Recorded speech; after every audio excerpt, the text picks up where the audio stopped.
तो उस समय गंगा जी में डूब के या जहर खा के या फांसी लगा के मर जाऊं। ऐसा होता है क्या? होता है, एकदम गारंटी वाली बात होता है। जिनके साथ होता है उन्हें पता लगता है। बेटा कहता है कि पापा जी आप लोग मरो या सरो, कुछ भी हो जाए हम इंडिया कभी नहीं जाएंगे, और तुम्हें यदि आदमी की जरूरत है तो नौकर रख लो, लेकिन हम घर नहीं जाएंगे। क्या यही सुनने के लिए माँ पिता अपने संतान का लालन पालन करते हैं? यही सुनने के लिए? नहीं, माँ पिता के भीतर बड़े बड़े अरमान, माँ पिता के मन में ऐसा भाव रहता है कि मेरा बेटा जब बड़ा होगा और जब मैं वृद्ध हो जाऊंगा, बूढ़ा हो जाऊंगा, तो मेरे बेटे बड़े होकर मेरी सेवा करेंगे। नहीं, ये अरमान मां पिता के भीतर। बेटा डांटते हुए और बेटा यह कहते हुए फोन कट कर दिया कि तुम हमें बार बार फोन कर परेशान मत किया करो, अब कभी हमें फोन मत करना। डांटते हुए बेटे ने फोन कट कर दिया। उस वृद्ध पिता को इतना दुख हुआ, इतना दुख हुआ कि हे भगवान, मैंने कितने जतन से लालन पालन किया, सब कुछ किया, पढ़ाया लिखाया, और जॉब नहीं मिला तो जॉब दिलवाने के चक्कर में मैंने अपनी बहुत सारी जमीन बेच डाली, और जब जॉब मिल गया, सब कुछ हो गया, और आज मेरे साथ ऐसी परिस्थिति है, ऐसी विवशता है कि मेरा शरीर काम नहीं करता, मुझे कोई देखने वाला नहीं है, मुझे कोई खाने को देने वाला नहीं है, और ऐसे विषम परिस्थिति में भी मैं अपने बेटे को बुला रहा हूं तो बेटा मुझे देखने को तैयार नहीं है। हे भगवान, अब क्या करें, कहां जाए? फिर भी वह विवश लाचार पिता अपनी पत्नी की देखभाल करता रहा, सेवा करता रहा, क्योंकि जब मानव का विवाह होता है तो उसका पति प्रतिज्ञा करता है, संकल्प लेता है विवाह मंडप में कि मैं जीवन भर इनकी देखभाल करूंगा, इनका ख्याल रखूंगा, किसी भी तरह से इन्हें दुखी नहीं होने दूंगा। क्या ऐसा संकल्प करते हैं क्या शादी के समय? मैंने सुना है, मैंने देखा नहीं है, लेकिन हमने सुना है।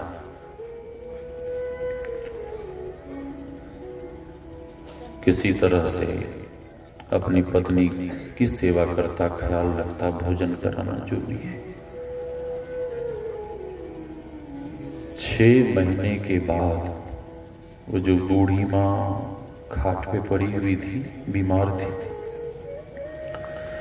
उसके शरीर में पैरालिसिस, लकवा रोग हो गया, और वो भी बस लाचार माँ खाट पे पड़ी तो पड़ी ही रह गई, खाट से नहीं उठी, खाट से नहीं उठी, खाट पे पड़ी रह गई। अब खाट पे ही भोजन करना, खाट पे ही चाय नाश्ता करना, खाट पे ही मलमूत्र का त्याग करना, ये सारी सेवा उसके वृद्ध पति को करना पड़ता था। लेकिन उसका वृद्ध पति भी सेवा करते करते, काम करते करते वो भी एक दिन बहुत बीमार हो गया, सख्त बीमार हो गया, वो भी बिस्तर पे पड़ गया। अपनी पत्नी से कहता है कि देवी, अब तो मेरा भी शरीर काम नहीं कर रहा है, अब क्या करें। तो मां, वो विवश लाचार मां, अपने पति की स्थिति देखकर रोने लगी और रोती हुई कहने लगी कि हे नाथ, अब मैं क्या कहूं आपसे, ऐसा करिए कि मेरे बेटे को एक बार और फोन करिए और मेरी विवशता, मेरी लाचारी, मेरे साथ जो समस्या है, दुख है, कष्ट है, अपने बेटे को सुनाइए। कहीं मेरे नाम पर उसका पत्थर दिल पिघल जाए। मैं तो यह सोचकर उसका लालन पालन नहीं की कि बड़ा होकर मेरी सेवा नहीं करेगा, देखने नहीं आएगा। हमारी समस्या को सुनाइए और कहीं मेरी व्यवस्था सुनकर उसका हृदय पिघल जाए और वो घर आ जाए। उस विवश वृद्ध पिता का मन नहीं था फोन करने का, क्योंकि पहली बार में ही बहुत डांटा था, बेटे ने फटकारा था। फिर पत्नी के कहने पर हिम्मत कर अपने बेटे को फोन लगाया। आज एक विवश लाचार पिता अपने ही पुत्र के सामने टेलीफोन पे हाथ जोड़ रहा है। ऐ मेरे लाल, मैं तेरे आगे हाथ जोड़ता हूं। ऐ मेरे लाल, मैं तेरे पांव पड़ता हूं। अरे मेरे लिए नहीं तो कम से कम अपनी मां के लिए तू घर आ जा, घर आ जा। ऐ मेरे लाल, मैं तुझसे प्रार्थना करता हूं, तू घर आ जा। बेटे ने पहले ही मना किया था कि फोन मत करना, फिर विवशता के कारण, लाचारी के कारण पिता फोन करता है। बेटे को गुस्सा चढ़ा और बेटा गुस्से में आके कहता है, आज पापा नहीं कह रहा, आज डैडी, बाबा नहीं कह रहा। आज गुस्से में आके कहता है, ए बुढ़े, तुम कान खोल कर सुन लो, आज से मैं तेरा पुत्र नहीं और तुम मेरे पिता नहीं। मां पिता सब कुछ सह सकते हैं। मां पिता बासी रोटी खाकर जी सकते हैं, मेहनत मजदूरी कर सकते हैं, गाय बकरी के गुहाल में रह सकते हैं, सारे दुखों को सह सकते हैं, लेकिन मां पिता यह नहीं सह सकते कि तुम मेरे पिता नहीं और मैं तेरा पुत्र नहीं। ऐसा जब बेटा कहता है तो मां पिता के सीने पे छुरी चल जाती है, मां पिता के हृदय पर कटार चल जाती है। साहब, मां पिता को उस समय मानो ऐसा लगता है, हे भगवान, कहीं जाकर मैं मर जाऊं, घर छोड़कर कहीं चला जाऊं, चाहे हमें भीख मांगना पड़े या भूखा रहना पड़े या फुटपाथ पे हमें जीना पड़े, लेकिन ऐसे नालायक, ऐसे कपूत के साथ रहना ठीक नहीं है। मां पिता के मन में ऐसा होता है कि कहीं जाकर मैं मर जाऊं, अन्न जल त्याग कर अपना प्राण छोड़ दूं। बेटे ने कहा कि ए बुढ़े, तुम आज के बाद कभी भी हमें फोन मत करना। और डांटते हुए बेटे ने फोन कट कर दिया, फोन कट कर दिया। उस वृद्ध विवश लाचार पिता को इतना दुख हुआ, इतना दुख हुआ कि दुख से हृदय बिल्कुल विदीर्ण हो गया, दुख से हृदय फटने लगा। टेलीफोन हाथ में ही रहा और वह वृद्ध पिता धड़ाम से जमीन पे गिरा और उसी समय मर गया। घर में कौन रह गई? घर में कौन रह गई? वृद्ध, विवश, लाचार मां। उसकी ऐसी लाचारी है कि वो खाट से उठ नहीं सकती, कुछ कर नहीं सकती। संध्या का समय है, भूख लगी है, चाय नाश्ता की इच्छा है, लेकिन अपने से ना तो चाय ले सकती, ना नाश्ता कर सकती, कुछ नहीं कर सकती। और कर सकती है तो केवल प्रतीक्षा, प्रतीक्षा, प्रतीक्षा। किनकी? अपने पति का, अपने पतिदेव की, जो इस दुनिया में नहीं है, नहीं है। रात्रि के 7 बज गए, 8 बज गए, बहुत जोर से भूख लगी है, भोजन का समय हो गया और यह आस लगाए हुए बैठी है कि मेरे पतिदेव आएंगे और मुझे 2 रोटी खाने को देंगे। यह आस लगाए हुए खाट पे पड़ी हुई है। लेकिन पतिदेव होते तब तो आते। पतिदेव तो इस दुनिया को छोड़कर चल बसे थे। पतिदेव नहीं आए।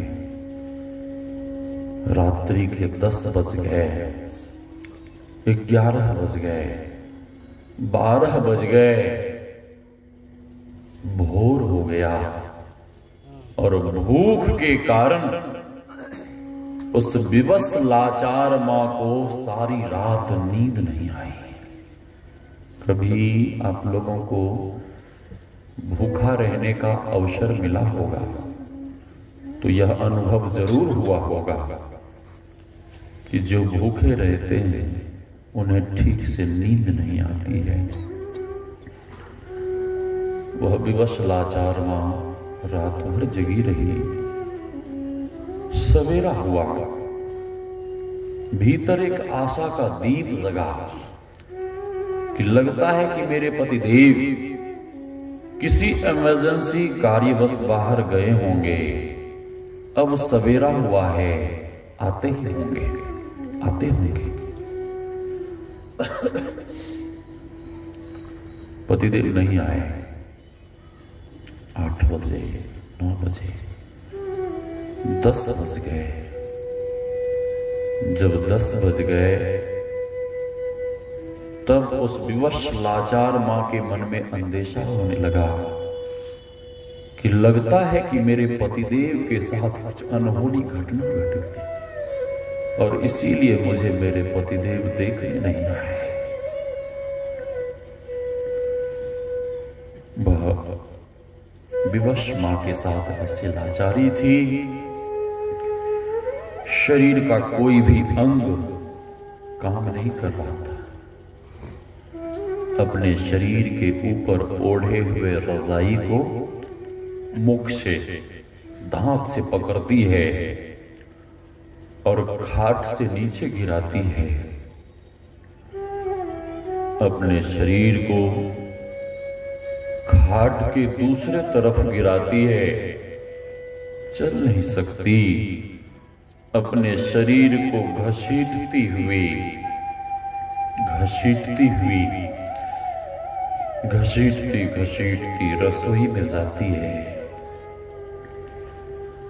और देखती है कि रसोई में मेरे पतिदेव नहीं है। फिर अपने शरीर को घसीटती पतिदेव के कक्ष में जाती है, देखती है कि यहां भी मेरे पतिदेव नहीं है।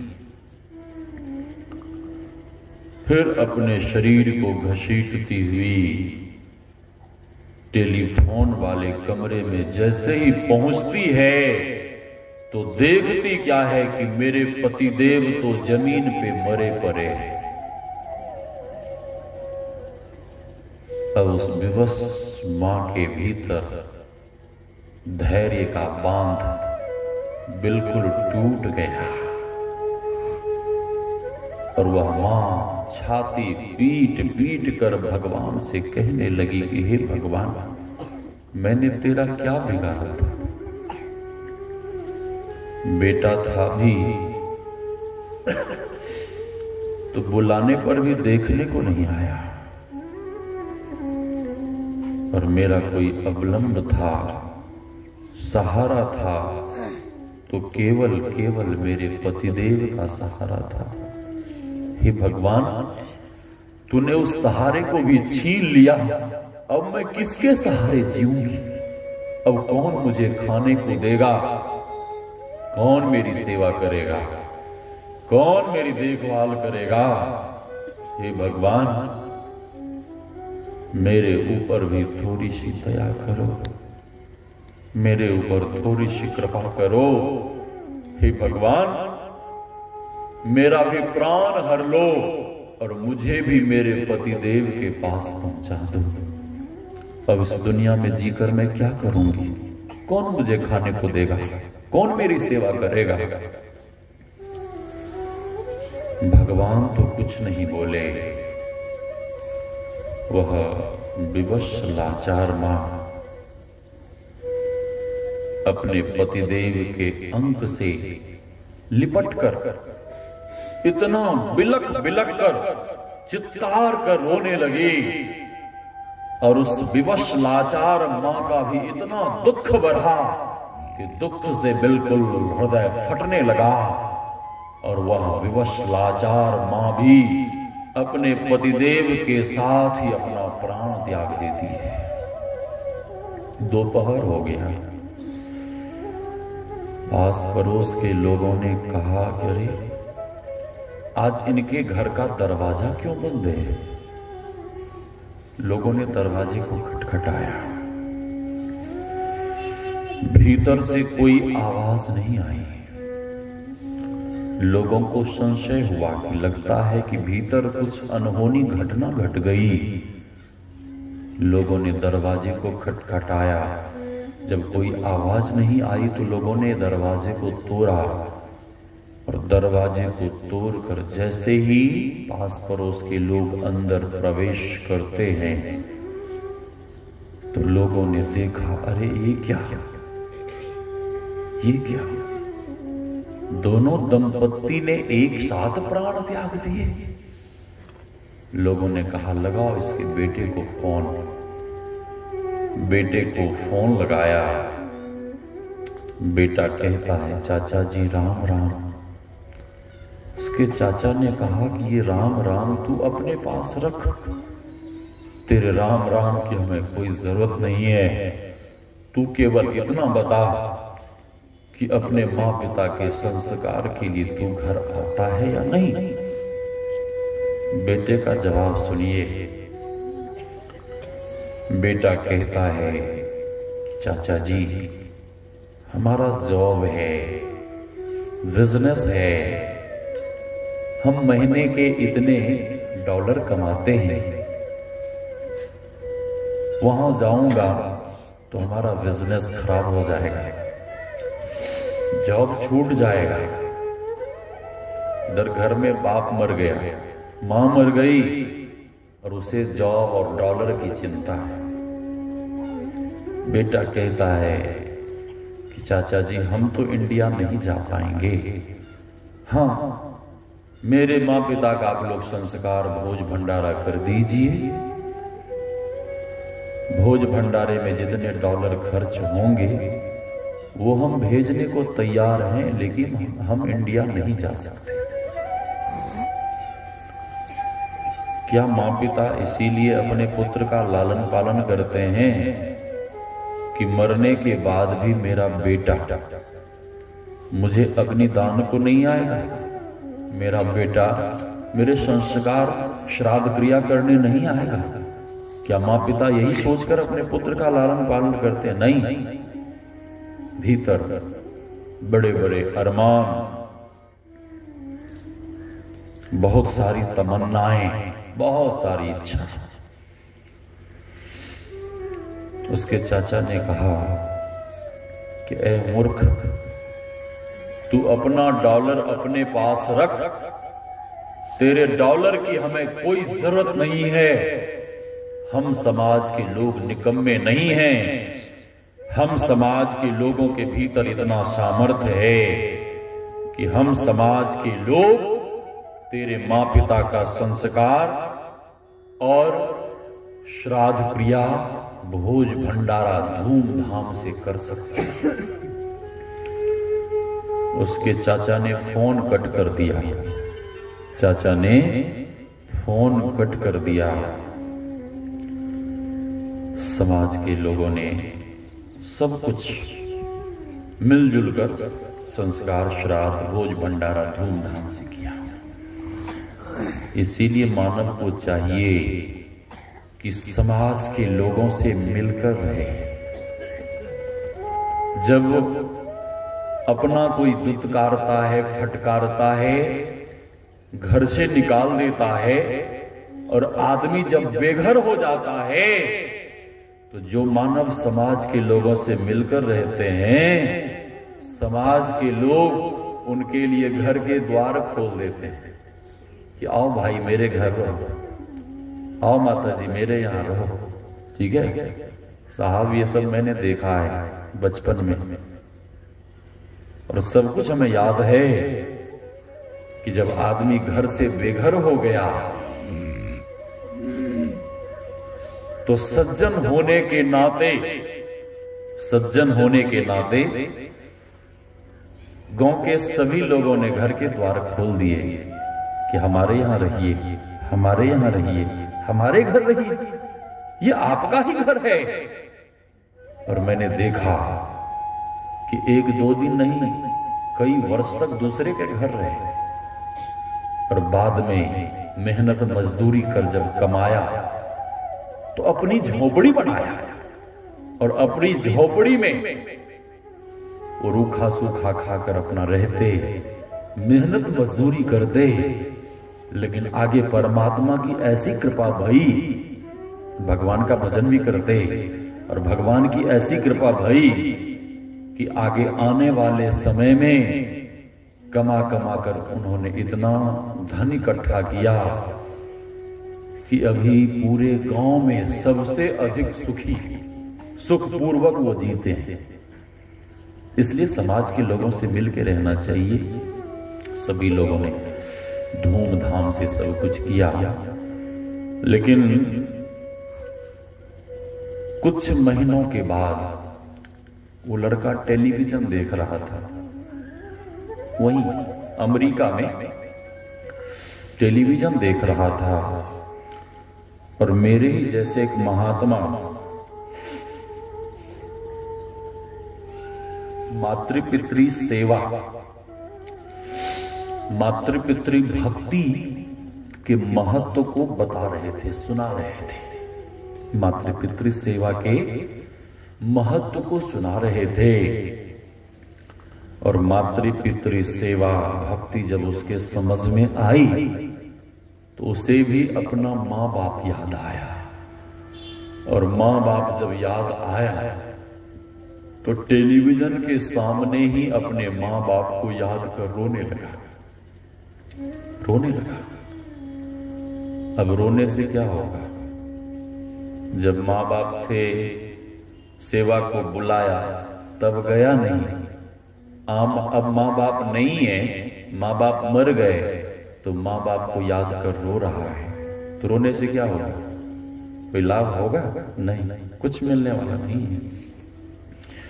लड़का तुरंत एयर टिकट बनाया और ब्रीफकेस में कपड़े पैक किया, इंडिया आया, गांव पहुंचा।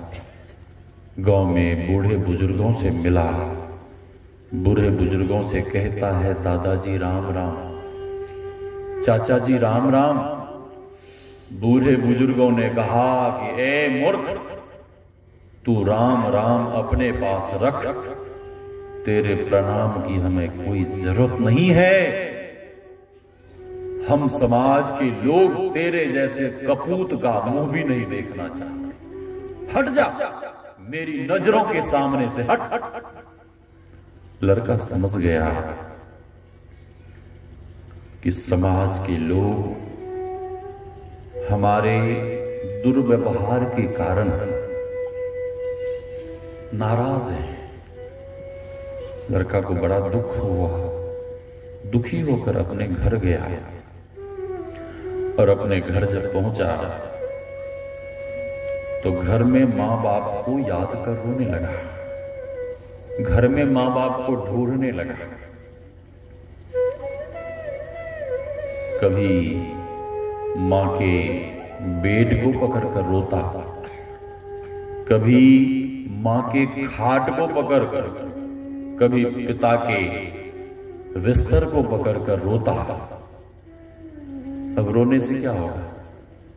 जब मां बाप सेवा को बुलाए तब आया नहीं, अब रोने से क्या होगा?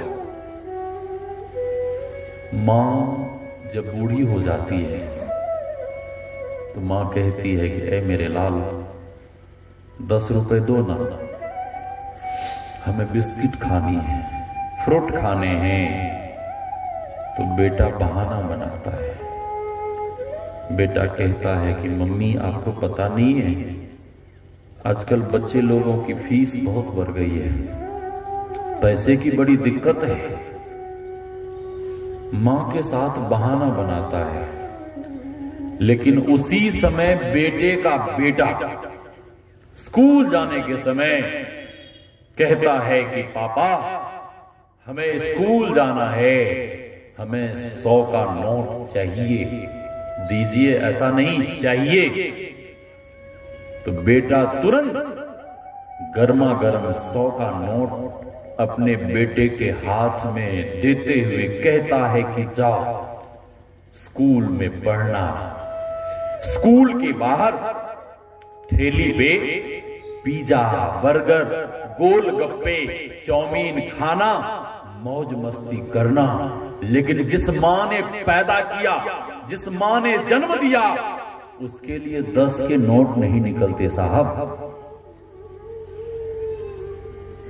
ये मेरी आवाज जहां तक जा रही है, खासकर मैं युवा पीढ़ी के लोगों से कहना चाहूंगा कि मंदिर में कितना भी लड्डू पेड़ा चढ़ा लो, कितना भी मेवा मिष्ठान चढ़ा लो, कितना भी रुपया पैसा चढ़ा लो, यदि तुम्हारी सेवा से तुम्हारे मां बाप खुश नहीं है, प्रसन्न नहीं है, तो मंदिर में कितना भी लड्डू पेड़ा चढ़ाओ, कितना भी रुपया पैसा चढ़ाओ, भगवान कभी भी खुश होने वाले नहीं है। यदि भगवान को खुश करना है तो सबसे पहले घर में बैठे हुए मां बाप जैसे भगवान को खुश करो, और तुम्हारे मां बाप खुश हो जाएंगे तो साहब भगवान को बुलाने की कोई जरूरत नहीं है, भगवान तो दौरे दौरे आपके पास आ जाएंगे। आगे मैं सुनाऊंगा। वो लड़का मां के वस्त्र को पकड़कर रो रहा था। वस्त्र के भीतर से खरर खरर की आवाज आई। लड़का वस्त्र के तह को खोलता है। जैसे ही वस्त्र के तह को खोला, वस्त्र के भीतर से खरर खरर की आवाज आई। वस्त्र के तह को जैसे ही खोला तो मां का लिखा हुआ खत मिला। मां के हैंडराइटिंग को लड़का पहचान लेता है कि मेरी मां का लिखा हुआ खत है। लड़का पढ़ने लगता है। मां लिखती है कि ऐ मेरे लाल, मेरा स्वास्थ्य ठीक नहीं रहता, मैं सख्त बीमार हूं। ऐ मेरे लाल, मैं तो इस दुनिया को छोड़कर जाने वाली हूं, लेकिन ऐ मेरे लाल, मेरी दुआएं, मेरा आशीर्वाद सदैव तुम्हारे साथ है। जो नालायक बेटा देखने नहीं आया, जो कपूत ऐसी विवश लाचार मां को देखने नहीं आया, फिर भी वो मां अपने कपूत के लिए मंगल कामना करती है, दुआएं देती है, आशीर्वाद देती है। ये होती है साहब मां। मां तो सबकी मां होती है। मेरी मां का क्या कहना, और कहना है तो बस यही कहना है, मेरी मां का क्या कहना। अगर मां ने ममता लुटाई न होती तो ममता मई मां कहाई न होती। दुत्कार देना मां, फटकार देना मां, मगर भोली मां लाल को प्यार देना। हर बात को तुम भूलो भले, मां बाप को मत भूलना। उपकार इनके लाखों हैं, इस बात को मत भूलना। मां लिखती है कि ऐ मेरे लाल, मैं तो इस संसार को छोड़कर जा रही हूं। ऐ मेरे लाल, तुम अपने आप को अनाथ मत समझना। तुम अपने आप को अनाथ मत समझना। ऐ मेरे लाल, मैं तेरे लेफ्ट साइड की आंख के रूप में सदैव तुम्हारे साथ रहूंगी। लड़के का दिमाग ठनका, लड़के का दिमाग चकरा गया कि लेफ्ट साइड की आंख, बाईं आंख।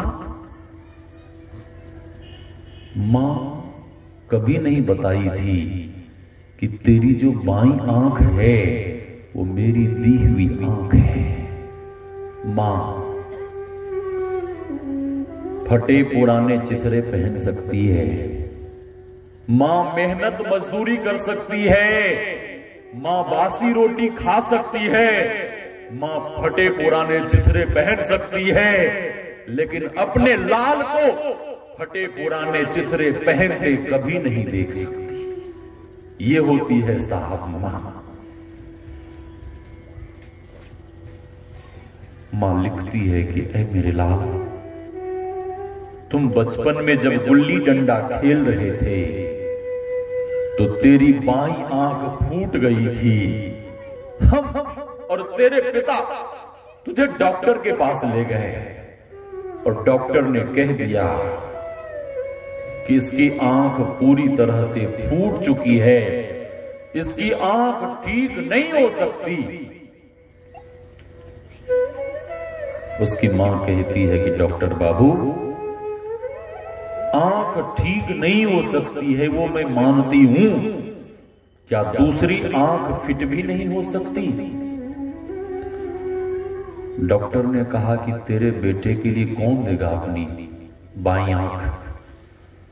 मां कहती है कि डॉक्टर बाबू, मैं अपने लाल के लिए अपनी बाईं आंख देने को तैयार हूं। ये होती है साहब मां। लेकिन मां जब बूढ़ी हो जाती है, मित्र के साथ, बेटे के साथ कोई उसका मित्र आता है, वृद्ध होने के कारण मां की नेत्र ज्योति कमजोर हो जाती है, कान बहरेपन का शिकार हो जाता है। तो मां पूछती है कि ऐ मेरे लाल, वो तेरे साथ जो आया है वो कौन है? तो बेटा कहता है कि मेरा मित्र है। कान बहरे होने के कारण मां उसी बात को दोहराती है कि ऐ मेरे लाल, वो तेरे साथ जो आया है वो कौन है? तो बेटा उत्तर नहीं देता है, बेटा डांटता है, बेटा कहता है कि मेरे साथ कोई आवे और जाए, उससे तुम्हें क्या मतलब? तुम तो खाट पे पड़ी रहो, तुम्हें उससे क्या मतलब? लेकिन वही बच्चा, वही बेटा जब मां की गोदी में रहता है तो वो बच्चा पूछता है कि ए मां, वो क्या है? तो मां बड़े प्यार से कहती है कि ए मेरे लाल, वो कौवा है। उसी बात को बालक दोहराता है और मां का वही जवाब होता है कि ए मेरे लाल, वो कौवा है।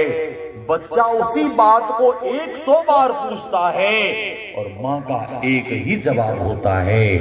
लेकिन आज मां बूढ़ी हो गई है, नेत्र ज्योति कमजोर हो गई है, कान बहरेपन का शिकार हो गया है। तो एक से दूसरी बार पूछने के बाद ही बेटे का जवाब बदल जाता है और जवाब की जगह मिलता क्या है? डांट और फटकार, डांट और फटकार। डॉक्टर ने कहा कि ए माता जी, तेरी आंख तो मैं निकाल लूंगा, बेटे को लगा दूंगा, बेटे की तो आंखें बिल्कुल स्वस्थ हो जाएगी, लेकिन तुझे घर के लोग, समाज के लोग, पड़ोस के लोग तुझे कानी कानी कहकर तेरा मजाक उड़ाएंगे, तेरा मजाक उड़ाएंगे। मां का जवाब सुनिए। मां कहती है कि डॉक्टर बाबू, मेरा लाल स्वस्थ होना चाहिए, मेरे लाल की आंखें ठीक होनी चाहिए, मेरी चिंता आप छोड़ दो। चाहे मुझे घर के लोग कानी कहे, चाहे समाज, चाहे पूरी दुनिया के लोग मुझे कानी कहे, वह सब कुछ मैं सहने को तैयार हूं, लेकिन मेरे लाल को कोई काना कहे, वो मैं कदापि सहने को तैयार नहीं। ये होती है साहब मां। लड़का जैसे ही यह सब कुछ पढ़ा, लड़का अपने माँ बाप को याद कर मामा चीखता हुआ, चिल्लाता हुआ, छाती पीट पीट कर रोने लगा। अब रोने से क्या होगा? उपकार इनके लाखों हैं, लाखों उपकार हैं, इस बात को मत भूलना। पंढरपुर में, महाराष्ट्र में पुंडरीक भक्त हुआ, अपने माँ बाप की खूब सेवा करता, खूब सेवा करता। उस जमाने के उनके पिता सेठ थे, करोड़पति थे उनके पिता। तो कम ही उम्र में उनके पिता ने उनकी शादी करवा दी, विवाह, शादी हो गई, शादी हो गई। जब पत्नी आई घर में, तो पत्नी ऐसी सुलक्षणा घर में आई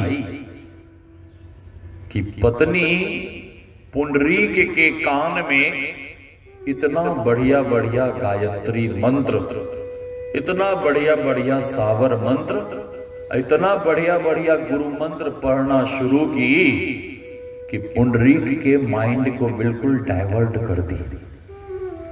अब मां पिता की सेवा नहीं करता, अब दिन रात अपनी पत्नी की सेवा में लगा रहता।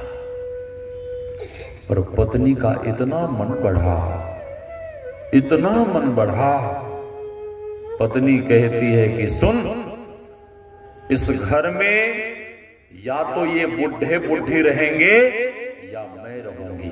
उसकी पत्नी कहती है, इतना मन बढ़ा। पुंडरीक विवश होकर, लाचार होकर भगवान जैसे अपने मां बाप को घर से निकाल दिया, घर से भगा दिया। उसके मां बाप दर दर भीख मांगते और दुखी होकर रोते।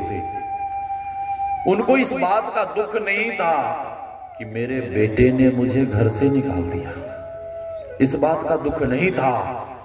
दुख तो केवल इस बात का था कि मैं अपनों से बिछुड़ गया। अपनों से बिछुड़ने का दुख सबको होता है। माता जानकी की विदाई हो रही थी। माता जानकी का एक चरण पालकी में है, दूसरा चरण धरा पे, जमीन पे। सभी सखियां माताएं रो रही हैं, नगर के सभी लोग रो रहे हैं, माता जानकी भी रो रही हैं और चारों तरफ दृष्टि घुमा रही हैं। माता जानकी देखती हैं कि सभी लोग तो नजर आ रहे हैं, लेकिन मेरे पिता नजर नहीं आ रहे। माताएं अपना रोना दिखा सकती हैं, लेकिन पिता अपना रोना दिखा नहीं सकते। और पिता को यदि किन्हीं से अधिक स्नेह होता है, बाप को, पिता को यदि किन्हीं से अधिक स्नेह होता है, तो पिता को अपनी बिटिया से अधिक स्नेह होता है, अधिक प्रेम होता है। क्योंकि पिता जब किसी कार्यवश कहीं जाते हैं तो बिटिया क्या करती है, उनके कक्ष को बुहारती है, साफ करती है, उनके मैले वस्त्र को धोती है और बढ़िया से प्रेस कर सजाकर उनके वस्त्र को रखती है, कक्ष को सजाकर संवार कर रखती है। और पिता जब बाहर से आते हैं, पिता जब बाहर से आते हैं काम कर, जैसे अपने कक्ष में प्रवेश करते हैं तो अपने कक्ष को सजा सबरा हुआ देख फूले नहीं समाते हैं और पिता पूछ बैठते हैं घर के सदस्य से कि मेरे कक्ष को इतना बढ़िया से कौन सजा सवार कर रखा है। तो उनकी पत्नी कहती है कि आपकी लाडली लाली, आपकी प्यारी बिटिया ने सजा सवार कर रखा है। तो पिता फूले नहीं समाते हैं और पिता अपनी बिटिया को आवाज देते हैं, बुलाते हैं, और बिटिया जब आती है तो अपने सीने से चिपका कर इतना स्नेह करने लगते हैं कि स्नेह प्रेम से अपने बिटिया को बिल्कुल प्रसन्न कर देते हैं। और भोजन जब बिटिया लाती है तो भोजन का प्रथम ग्रास उठाकर अपने मुख में नहीं डालते। भोजन का प्रथम ग्रास उठाकर सबसे पहले अपनी बिटिया के मुख में डालते हैं कि बेटी पहले तू खा, तू खा, तू खा, तू खा लेगी तो मेरा तो ऐसे ही पेट भर जाएगा, तू खा। क्यों? अधिक स्नेह के कारण। और बिटिया भी हर तरह का ख्याल रखती है। जिस दिन से बिटिया का जन्म होता है उसी दिन से पिता को यदि किन्हीं की अधिक चिंता रहती है तो बिटिया की चिंता रहती है। और उसी दिन से पैसे जोड़ने लगते हैं, एक एक पैसे जोड़ कर रखते हैं कि मेरी बिटिया के जब विवाह का समय आएगा तो विवाह के लिए पैसे जोड़ जोड़ कर रखते हैं। उसका भाई खाने के समय रोज झगड़ा करता है, रोज झगड़ा करता है, रोज झगड़ा करता है। लेकिन विवाह का जब समय होता है तो मां पिता 15 दिन पहले से ही रोना शुरू कर देते हैं। क्यों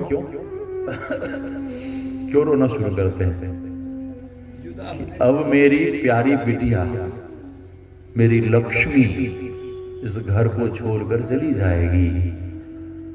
और शादी के समय, विवाह के समय भाई को भी रोना आता है। जो रोज झगड़ा करता था बहन के साथ, उसको भी रोना आता है। और पालकी में जब बहन बैठती है तो सबसे पहले उसका वही भाई जो नित्य झगड़ा करता था, वही भाई रोता हुआ पालकी में आगे लगता है घर के लोग, पड़ोस के लोग पूछते हैं, अरे तू क्यों रोता है? तू तो इसके साथ नित्य झगड़ा करता था, विवाद करता था, तू क्यों रोता है? तो उसका भाई कहता है, अरे हम लोग तो ऊपर मन से झगड़ा करते थे, ऊपर मन से रोते थे, भीतर से तो बहन के प्रति हमारा बहुत प्रेम रहता था, बहुत स्नेह रहता था, वो तो ऐसे ही लड़ते झगड़ते थे। जब बिटिया की विदाई हो जाती है तो माँ पिता अधीर होकर रोते हैं, और वह घर, जिस घर में बिटिया के रहने पर बड़ा आनंद आता था, बहुत प्रसन्नता, बहुत आनंद, स्वर्ग के जैसा घर लगता था, बिटिया के जाने के बाद वही घर काटने को दौड़ता है। वही घर बिल्कुल सूना सूना। बेटी घर की लक्ष्मी होती है, बेटी के जाने मात्र से घर बिल्कुल सूना सूना लगता है। आज महाराज जनक को नहीं देख माता जानकी पालकी से उतर जाती है और दौड़ पड़ती है रोती हुई, यह सोचती हुई कि मेरे पिता मेरे बिछुड़न की घड़ी में, मेरे विदाई की घड़ी में कहीं कुछ अनहोनी, कुछ ऐसा कर तो नहीं लिया। माता जानकी अधीर होकर रोती हुई, दौड़ती हुई पिता के महल में गई। पिता नहीं मिले। माता जानकी घबराने लगी कि मैं उनकी एक ही एक बेटी, महाराज जनक को बेटा नहीं था, महाराज जनक को पुत्र नहीं था, एक ही एक मैं, और मेरे विस्मरण की घड़ी में मेरे पिता ने ऐसा कुछ गलत तो नहीं कर लिया। माता जानकी घबराती हुई महल में गई, पिता नहीं मिले, इधर उधर खोजने लगी। ढूंढते ढूंढते माता जानकी अंत में ढूंढ ही ली, और माता जानकी देखती क्या है कि मेरे पिता महाराज महल के एक कोने में छिप कर रो रहे हैं। माता जानकी को नहीं रहा गया और माता जानकी दौड़ती हुई गई और महाराज जनक के चरण पकड़कर रोने लगी। महाराज जनक खड़े खड़े रो रहे हैं, माता जानकी चरण पकड़कर रो रही है, और माता जानकी रोती हुई कहती है कि हे पिताजी, मैं आपसे कुछ मांगना चाहती हूं, मांगना चाहती हूं। महाराज जनक रोते हुए कहते हैं कि ए बेटी, जब तक तुम घर में रही, जब तक तुम घर में रही कभी कुछ नहीं मांगी। अब तू इस महल को, घर को छोड़कर जा रही है। महाराज जनक कहते हैं कि बेटी,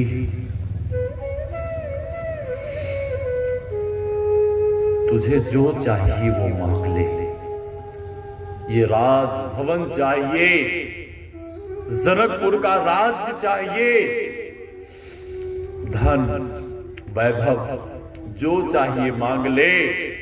और महाराज जनक कहते हैं कि ए बेटी, आज तू मेरे प्राण भी मांगेगी तो ये विदेह राज अपना प्राण भी देने को तैयार है। माता जानकी कहती हैं कि नहीं पिताजी, कौन ऐसी अभागन बेटी होगी जो अपने ही पिता का प्राण मांगेगी। हे पिता, हे पिताजी, मुझे आपके प्राण नहीं चाहिए। बोल क्या चाहिए, जो चाहिए मांग ले।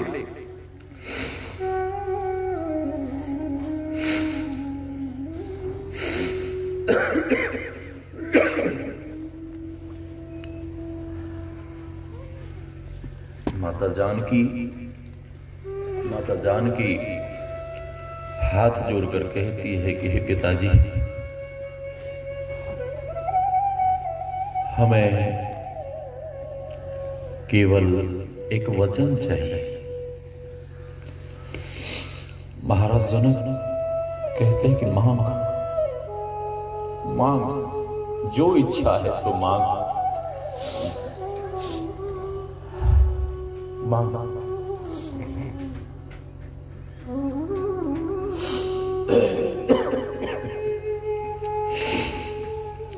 मांग बेटी। माता जानकी कहती हैं कि हे पिताजी, मुझे एक ही वचन दीजिए। महाराज जनक पूछते हैं क्या? माता जानकी कहती हैं कि हे पिताजी, मैं जब यहां से विदा होके चली जाऊंगी, इस घर को छोड़कर चली जाऊंगी, तो हे पिताजी, मुझे याद कर आप कभी भी रोएंगे नहीं, यही एक वचन दे दीजिए। महाराज जनक और जोर जोर से रोने लगे कि अरे बेटी, ये बड़ा कठिन है, ये बड़ा कठिन काम है। अपनों से ही अपना जब कोई बिछुड़ता है तो रोएगा नहीं तो और क्या करेगा? उसको तो जीवन भर अब रोना ही रह गया, उसके लिए क्या रह गया? और मेरे लिए तो केवल तू ही एक बिटिया है। ए बेटी, ये बड़ा कठिन काम है।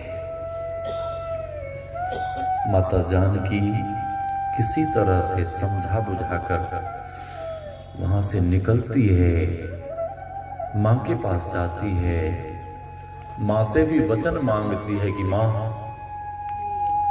मेरे पिता का इतना ख्याल रखना, मेरे पिता महाराज का इतना ख्याल रखना, इतनी सेवा करना कि कभी भी उन्हें मेरी याद नहीं आवे।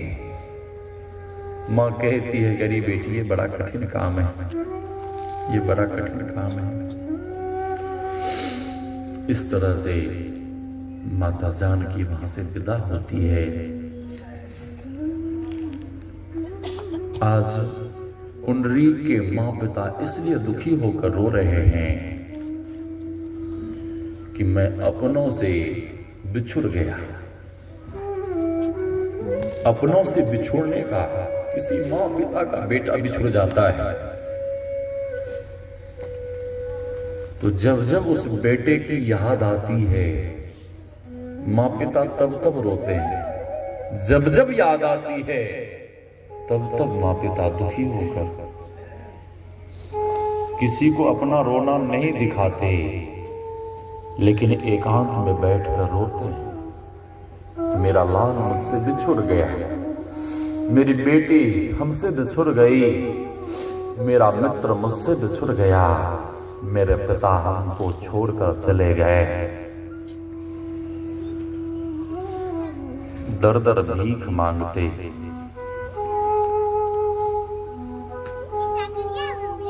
पुंडरीक एक दिन जंगल में घूमने गया, जंगल में घूमने, और घूमने जब गया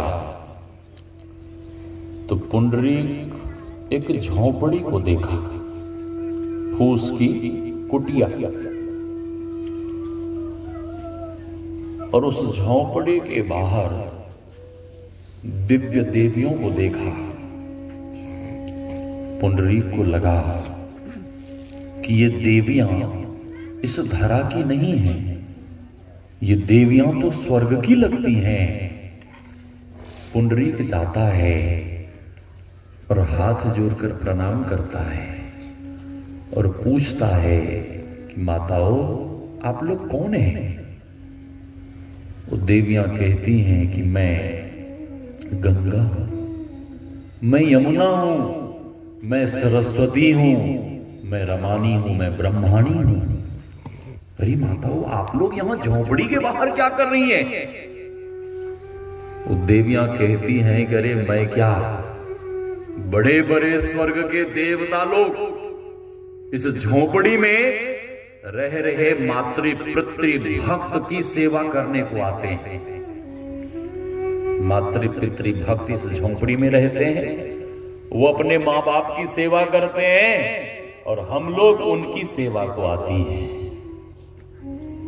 पुंडरीक को लगा कि मातृ पितृ भक्ति में इतनी शक्ति है कि स्वर्ग के देवी देवता उनकी सेवा को आते हैं।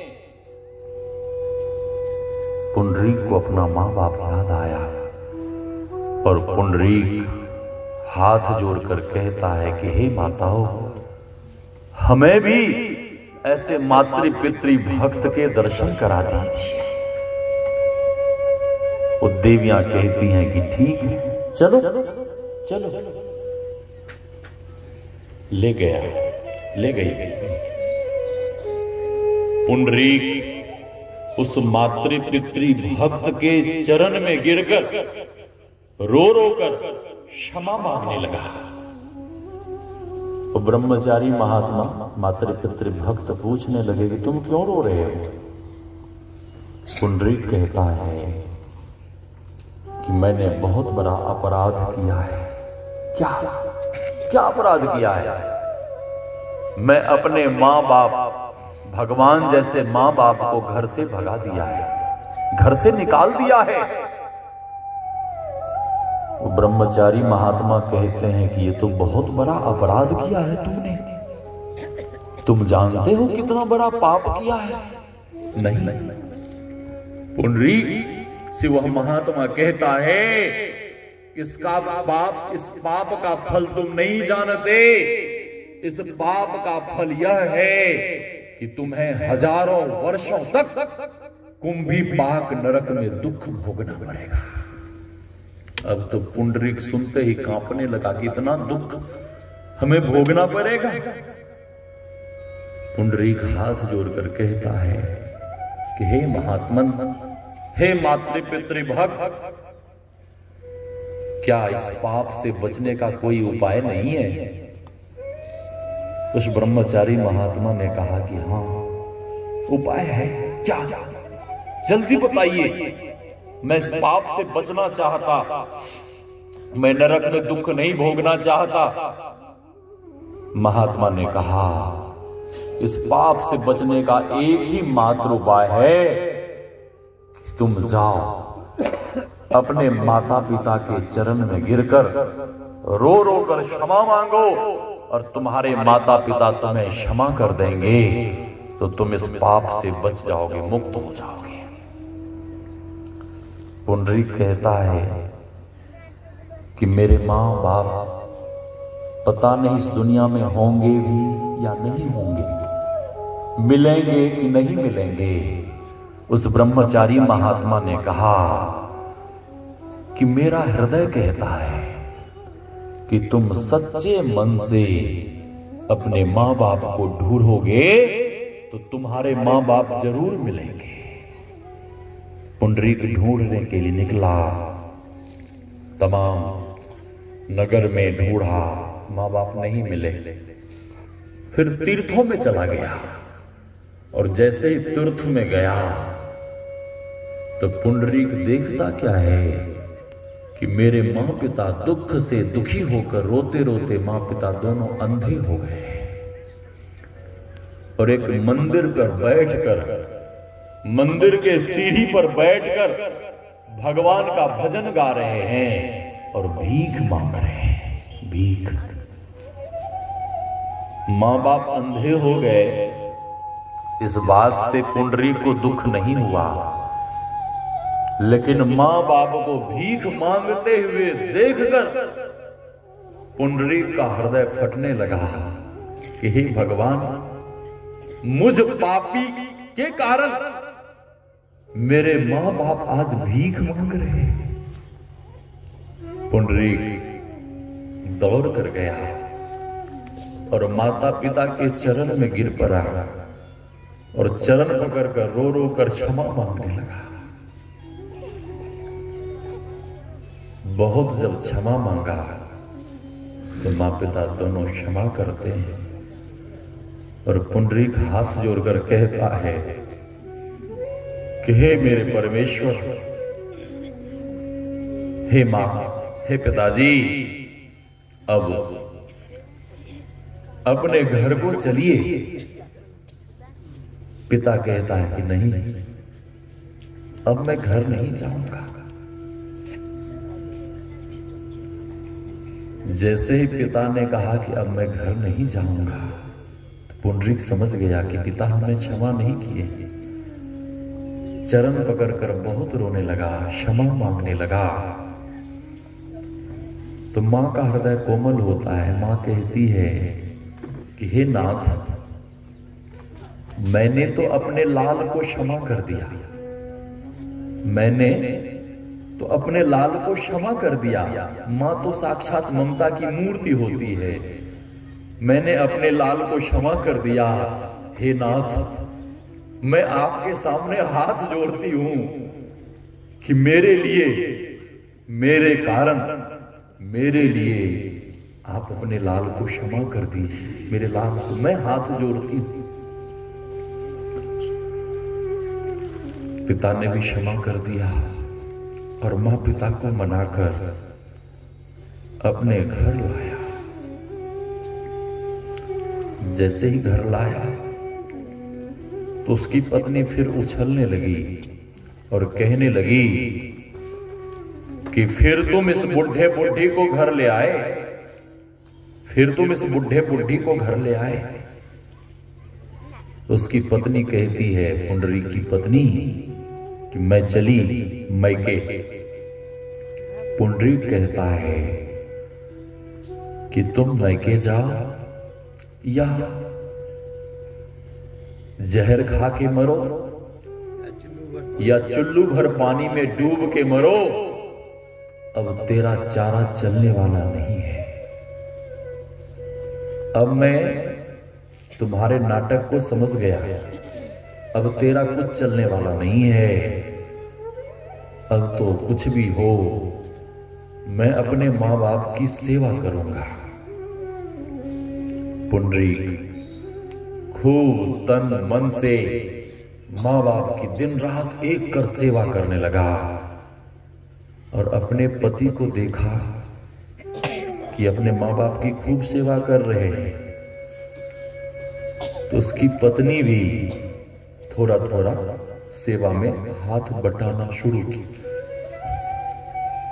पुंडरीक खूब मां बाप की सेवा करता, इतनी मातृ पितृ भक्ति की, इतना तन मन से मां बाप की सेवा की।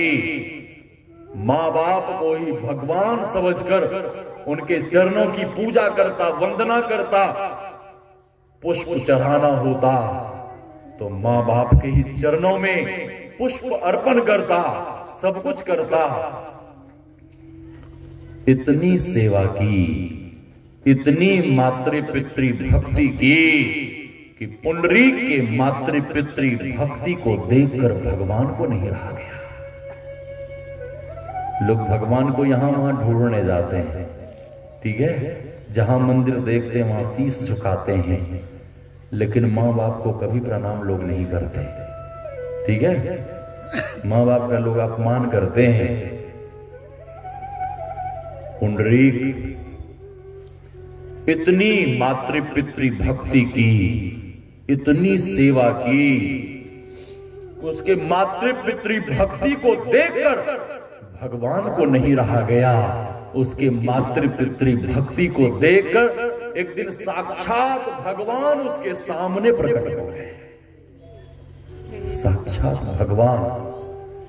लोग भगवान को यहां वहां खोजने जाते हैं, सेवा पूजा के लिए कहां कहां जाते हैं, तीर्थों में, लेकिन घर में बैठे हुए मां बाप जैसे भगवान की लोग सेवा नहीं करते।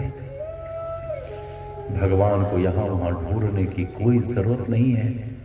भगवान को पाना है, भगवान को प्रसन्न करना है, तो सबसे पहले मां बाप की सेवा पूजा कर मां बाप को प्रसन्न करिए। तो साहब भगवान को बुलाने की कोई जरूरत नहीं है, भगवान तो दौरे दौरे आपके पास आ जाएंगे। कहने को बहुत सारी बातें हैं, अधिक नहीं कहते हुए मैं वाणी को विराम देता हूं।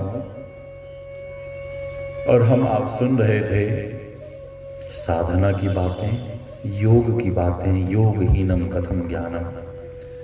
योग कहते हैं जोड़ने को। अर्जुन भगवान से पूछते हैं कि हे प्रभु, योग कैसे करना है, ध्यान कैसे करना है। भगवान कहते हैं ध्यान योग तो बहुत दूर की बात है, साधक को पहले बैठने के लिए सीखना चाहिए। कैसे बैठना है, कहाँ बैठना है।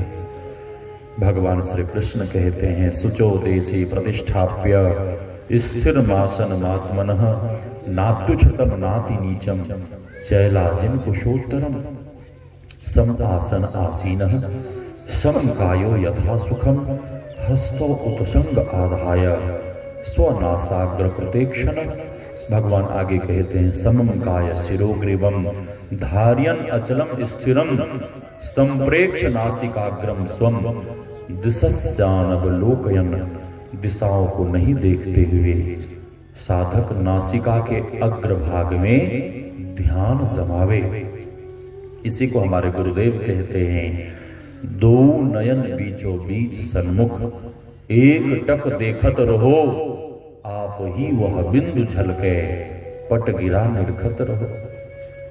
साधक जब दृष्टि की दोनों धारों को एक करता है और बहुत साधना करने पर साधक को अंतर में, भीतर में परमात्मा के विभूति रूप बिंदु का दर्शन होता है।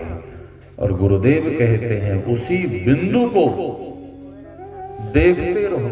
नोकते सफेद सन्मुख झलके झलाझली, सहरग में नजर थीर कर तज मन की चंचली। जैसे ही साधक को एक बिंदुता प्राप्त होता है तो ये चंचल चलायमान बिल्कुल स्थिर हो जाता है। उसके पहले जब साधक जब ध्यान करता है तो मन इधर उधर भागता है। गुरुदेव कहते हैं जहां जहां मन भग जाए तहां तहां ताहि से तत्क्षण फेरी फेरी ले आए, लगाई के ध्येय में अपन ध्यान में लगाना चाहिए। और गुरुदेव कहते हैं जब उसी बिंदु को साधक गौर से ख्याल से देखता रहता है तो उसी बिंदु में सूरत का प्रवेश होता है। भीतर में कई रंगों के प्रकाश का दर्शन करता है, पूर्ण प्रकाश को पाता है। और साधना की अंतिम क्रिया है नादानुसंधान।